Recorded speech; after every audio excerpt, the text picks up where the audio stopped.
అందరూ మీరు అన్ని గమనిస్తా ఉన్నారు. మన ప్రభుత్వం పోయి కాంగ్రెస్ ప్రభుత్వం వచ్చి సరిగ్గా 2.5 ఏళ్ళు అయితా ఉన్నది. ముఖ్యమంత్రి రేవంత్ రెడ్డి గారు అట్లాగే ఉప ముఖ్యమంత్రి బట్టి విక్రమార్క గారు ఎన్నికలకు ముందు ఊదరగొట్టే ప్రసంగాలు చెప్పినారు. ఇష్టం వచ్చిన హామీలు ఇచ్చింది. నోటికి ఎంత వస్తే అంత, ఏది అడిగితే అది, అందరికీ అన్ని ఇస్తామని చెప్పి అడ్డం పొడుగు ఎటుబడితోటి మాట్లాడింది.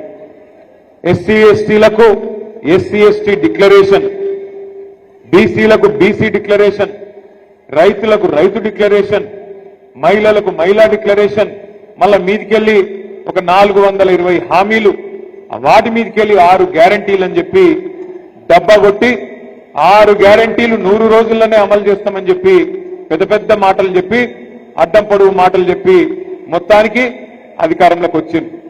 కానీ మీరు మేడ్చల్లో మీరు నమ్మలేదు కాంగ్రెస్ పార్టీని. హైదరాబాద్ లో ఎవరు నమ్మలేదు.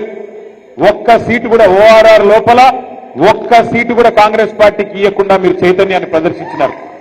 కానీ జిల్లాలలో మన అమాయక రైతు సోదరులు ఇంకా కొంతమంది సోదరులు రకరకాలుగా నమ్మి కాంగ్రెస్ పార్టీకి అవకాశం ఇస్తే ఇలా రేవంత్ రెడ్డి గారు ముఖ్యమంత్రి పదవిలో కూర్చున్నారు.